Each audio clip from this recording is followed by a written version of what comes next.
یہ یہودیوں کا طریقہ آج تک ختم نہیں ہوا، آج بھی ان کا طریقہ وہی ہے یہودیوں کا۔ یہودی آج بھی ان کے مستشرقین جو ہیں ہمیں معلوم نہیں ہے، ہمیں کیونکہ اتنی یعنی ہمارے لوگوں کو اتنا وہ اس کام سے غرض نہیں ہے، اس لیے ہمیں پتہ نہیں ہے۔ انہوں نے بہت بڑے بڑے ادارے قائم کیے ہوئے ہیں جہاں پہ ان کے یہودی ہمارا دین پڑھتے ہیں، شریعت پڑھتے ہیں، ہمارے بہت سارے مولویوں سے زیادہ جانتے ہیں ہماری شریعت کے بارے میں۔ پھر جناب وہ اپنے لوگوں کو ہمارے اندر بھیجتے ہیں، وہ آ کر کے مسلمانوں کو پھر خراب کرتے ہیں، مسلمانوں کے اندر فتنہ فساد پیدا کرتے ہیں۔ جیسے میں نے پہلے بھی بتایا تھا آپ کو، یہاں کے پاکستان کے ایک عالم تھے، وہ گئے وہاں جارڈن، وہاں سے پھر وہ فلسطین گئے۔ فلسطین جب گئے تو انہیں کچھ نوجوان ملے بالکل اسلامی حلیے میں، داڑھی ان کی بڑی یعنی کہ مکمل داڑھی ان کی، سر پہ جناب امامے بندھے ہوئے۔ ان سے بات کی تو وہ بڑے فقہی مسائل پہ ایسی فر بات کرتے تھے، عربی زبان، فصیح عربی زبان میں، اور جناب احادیث پر، اصول حدیث پر جو بھی موضوع شروع کرتے وہ بولتے چلے جاتے۔ اس عالم نے پوچھا کہ آپ کس مسلک سے تعلق رکھتے ہیں، یعنی کہ حنفی ہیں، شافعی ہیں، مالکی ہیں، حنبلی ہیں، کیا ہیں؟ انہوں نے کہا ہم یہودی ہیں۔ ہم کیا ہیں؟ یہودی ہیں۔ وہ عالم کہتے میں حیران ہو گیا، میں نے کہا آپ نے پھر کہاں سے یہ سارا سیکھا؟ آپ تو یہودی ہیں، آپ کو کس نے پڑھایا؟ انہوں نے کہا ہم الازہر مصر سے پڑھ کے آئے ہیں، الازہر سے پڑھ کے آئے ہیں، جو مسلمانوں کا ادارہ ہے بہت بڑا، وہاں سے ہم پڑھ کے آئے ہیں۔ ان کا پھر آپ نے کیوں پڑھا ہے، کیا کریں گے؟ انہوں نے کہا ہم مسلمانوں کے علاقوں میں جائیں گے، وہاں جا کے ہم کام کریں گے۔ بتائیں، مسلمانوں کے علاقوں میں جائیں گے، وہاں جا کے مسلمانوں کو پھر دین سے دور کریں گے۔ انہوں نے اتنی مہارت حاصل کی ہے دین کے اندر، اور یہیں پہ باقی سارا چھوڑیں۔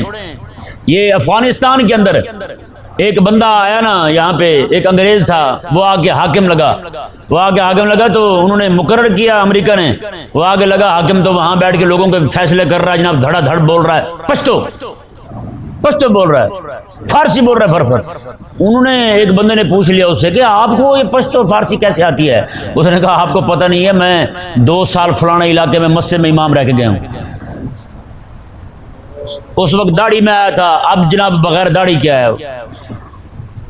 ڈیرہ غازی خان کے اندر 18 سال ایک یہودی امام رہا، کسی کو پتہ ہی نہیں، 18 سال یہودی امامت کرتا رہا۔ اور باقی چھوڑیں، یہیں پہ اپنے بھیکے وال کے علاقے میں، مجھے ایک دوست نے بتایا وہاں کا، بھیکے وال کا تھا، اس نے بتایا کہ بھیکے وال کی کوئی مسجد تھی، وہاں پہ 2 سال پورے ایک سکھ امام رہا ہے اور کسی کو پتہ ہی نہیں، ایسا فصیح قرآن پڑھتا تھا۔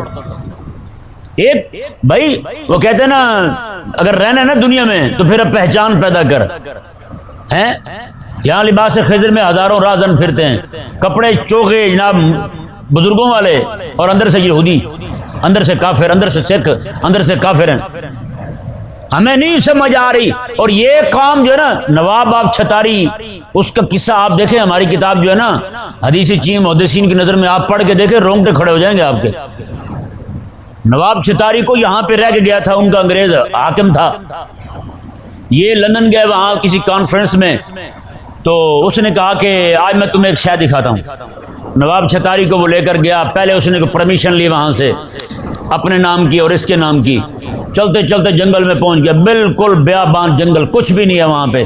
وہاں سے جناب آگے گئے، گاڑی چلتی جا رہی ہے، ایک بہت بڑا گیٹ ہے، وہاں پہ جا کے گاڑی اندر داخل کی، گاڑی وہیں ٹھہر گئی، آگے انہوں نے نئی کار دی، کچھ سیکورٹی گارڈ کھڑے تھے، اس پہ بیٹھ گئے، ہو کا عالم ہے، کوئی نہیں ہے وہاں پہ۔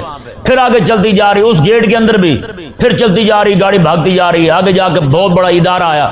اس انگریز نے پہلے کہا نواب چھتاری کو، اس نے کہا خبردار، یہاں کسی سے کوئی بات نہیں کرنی، کسی سے کچھ پوچھنا نہیں ہے۔ اس نے کہا ٹھیک ہے۔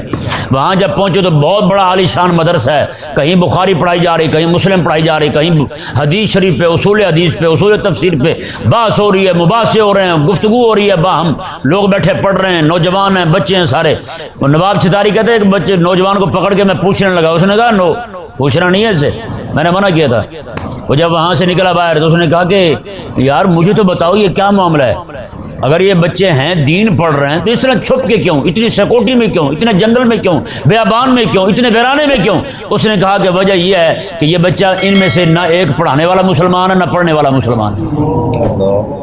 اس نے کہا سارے یہود و نصارہ کے بچے ہیں، یہ دین آپ کا پڑھ رہے ہیں، پھر یہ مسلمانوں کے مساجد میں جائیں گے، مسلمانوں کے علاقے میں جائیں گے، ان کو مشنری جو ہے وہ سارا پیسہ دے گی، پیچھے سے فنڈ پہنچائے گی، یہ وہاں جا کے رہیں گے۔ مسلمان مولوی جو ہے وہ بیچارے غریب، ان کو نہ ان کی حکومت دے گی نہ ان کی عوام دے گی، وہ کہیں گے یہ پیسے دیں تو کام کریں، اور یہ جا کے وہاں کہیں بھی کھڑے ہو جائیں گے، یہ کہیں گے یار کسی پیسے کی ضرورت نہیں ہے، ہم صرف خدا رسول کے لیے آپ کو نمازیں پڑھائیں گے، آپ کی خدمت کریں گے۔ کہا کہ لوگ ان کے قریب آئیں گے، پھر یہ لوگوں کو آپ کے دین سے ہٹا دیں گے۔